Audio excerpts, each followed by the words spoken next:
Hi guys! Welcome back to my YouTube channel. This is Cecile. Hello sa mga may anxiety, may depression at may trauma.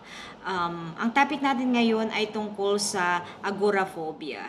Ang phobia guys ay isang takot or fear of something. Yung agora naman ay isang Latin word na ang meaning ay fear of outside world or fear in public or gathering, meaning takot sa labas, takot sa maraming tao.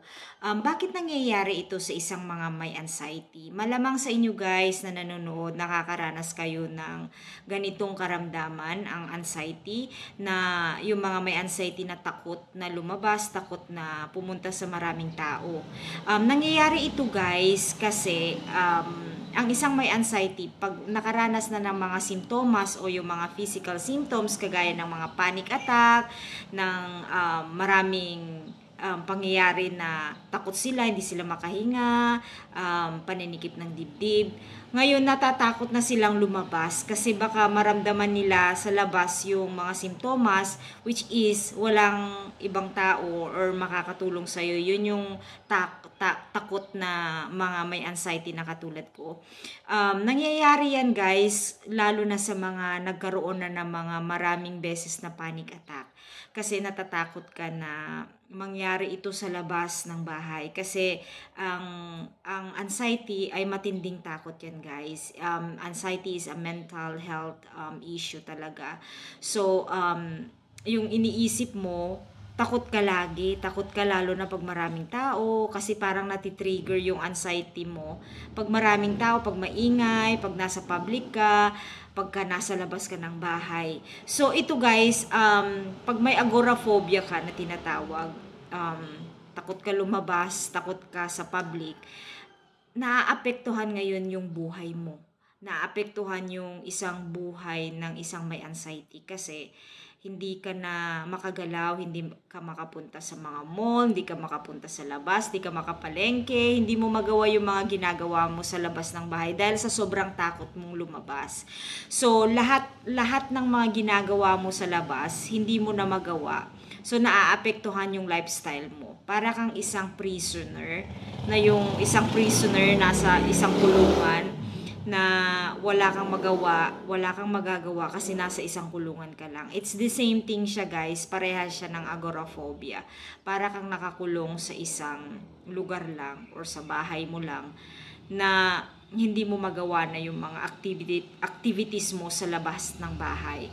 Ito guys, nangyayari karamihan sa mga may anxiety kasi sa sobrang takot, sa sobrang takot na mangyari uli yung mga naranasan nilang mga panic attack or mga physical symptoms na nararamdaman, takot silang lumabas. Nangyari ito guys sa akin nung unang taon ko na naranasan ng anxiety. Takot ako noon na lumabas. Kahit sa labas lang ng bahay noon, takot ako.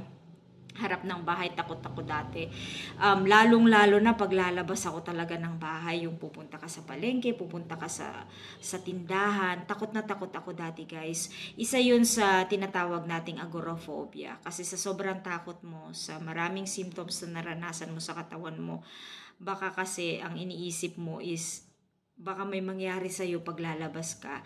Kaya pati yung paglabas mo ng bahay sa harap lang ng bahay o dyan lang sa malapit, takot ka. Kaya nga ang mga taong may anxiety, lalo na yung mga agoraphobia, nahihinto yung buhay nila kasi hindi nila magawa yung mga gagawin nila sa labas. Ibig sabihin guys, yung buhay mo nakastuck talaga, sa bahay ka lang talaga. Even lumabas sa harap ng bahay or makipag-usap dyan sa labas, hindi mo magawa kasi sa takot mo. Yun yung tinatawag nating agoraphobia. Ito guys, part siya ng anxiety sa mga karamihan na nakakaranas ng anxiety or kahit sa mga may depression guys, nakakaranas din sila ng ganon. Lalo na pag severe. Yung mga may anxiety, generalized anxiety, nakakaranas talaga ng agoraphobia din. Kaya, pagka nakakaranas kayo ng ganun guys, kailangan ma-develop nyo yung understanding ninyo sa kung ano ang anxiety talaga. Kung ano yung mga physical symptoms na epekto ng anxiety ninyo, kailangan maintindihan ninyo for you to be able to overcome yung takot or yung fears na tinatawag. Yung takot mo na lumabas para ma-overcome mo na kahit papaano nakakaranas ka ng physical symptoms, at least nakakalabas ka. Matagal ko siyang dinevelop guys yung takot kong lumabas. Kasi dati, pag may konting naramdaman ako, takot na akong lumabas. Pero ngayon guys, namamanage ko siya. Pero hindi siya 100%, pero at least ngayon na ma-manage ko na siya. Unlike before, natakot din talaga ako, naranasan ko yung agoraphobia na tinatawag. So alam ko rin yung nakakaranas dyan sa inyo, yung mga nanonood ngayon, na sa sobrang takot talaga, hindi mo magawa na yung mga gagawin mo sa labas ng bahay nyo.